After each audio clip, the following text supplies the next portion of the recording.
जब मैं करीब 10-11 साल का था तब हमारे घर पर एक बाबा आए थे जो सबका हाथ देखकर सबका भविष्य बता रहे थे।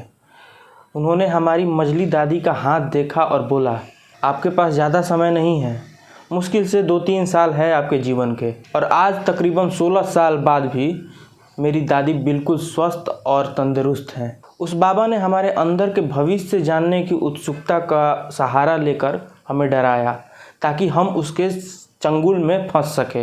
नमस्कार दोस्तों, 2 जुलाई 2024 को उत्तर प्रदेश के हाथरस ज़िले के मुगलगढ़ी गांव में चल रहे एक सत्संग में मची भगदड़ के कारण 120 लोगों की जान चली गई। इसमें सबसे ज़्यादा महिलाएं एवं बच्चे शामिल थे। इस सत्संग में लोग नारायण साकार हरि यानी भोले बाबा को देखने के लिए जुटे थे। कौन है ये? मैंने तो पहली बार इनका नाम सुना है। दोस्तों, भारत में ऐसे बहुत सारे बाबा हैं जो लोकल लेवल पर ऑपरेट करते हैं, जिनकी पहुंच एक ज़िले या 4-5 ज़िलों तक पहुंच होती है।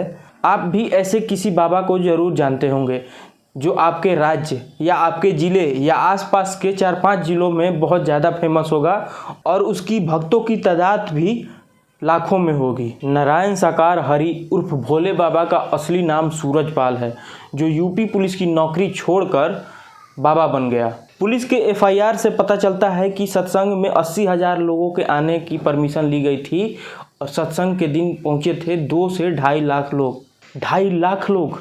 आप भी सोच रहे होंगे कि ये बाबा इतना फेमस था।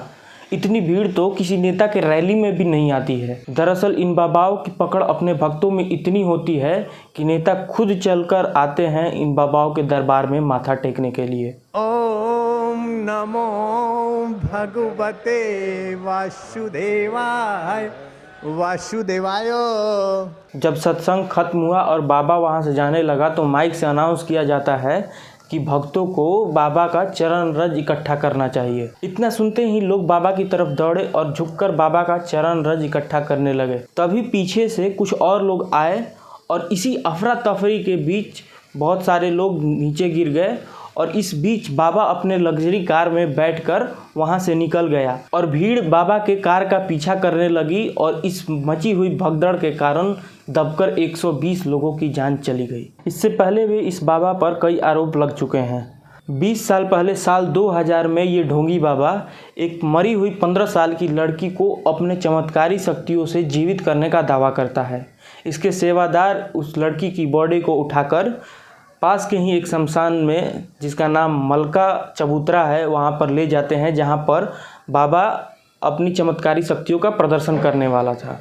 2 दिन तक जब कुछ नहीं हुआ तो लोगों ने पुलिस को बुलाया और पुलिस बाबा समेत 7 लोगों को गिरफ्तार करके ले जाती है। हमारे देश में आस्था, धर्म और पॉलिटिक्स ऐसा बिजनेस है जो कभी घाटे में नहीं जाता है। इसी वजह से बिहार के पूर्व डीजीपी गुप्तेश्वर पांडे ने अपने रिटायरमेंट से कुछ दिन पहले ही इस्तीफा दे दिया और बिहार विधानसभा चुनाव में नीतीश कुमार की पार्टी जेडीयू से टिकट लेने की कोशिश में लग गए और जब टिकट नहीं मिला तो बाबा बनकर सत्संग करने लगे। दोस्तों, वीडियो की शुरुआत में मैंने एक स्टोरी बताई थी जो मेरी आंखों देखी घटना है। ये बाबा हमारी आस्था, हमारी मासूमियत और हमारे धर्म का यूज़ करके हमारा विश्वास जीतते हैं और लोग भी इन बाबाओं में इतना विश्वास करने लगते हैं कि इनको चमत्कारी पुरुष मानने लगते हैं। उसको परमात्मा का दर्जा दिया, उसकी शरण में अगर के सांस निकल जाए तो मुझे उसकी खुशी होगी जो शायद है कि बता नहीं सकता। और जब इन बाबाओं को ये लगने लगता है कि इन्होंने लोगों का विश्वास जीत लिया है तो ये अपने आप को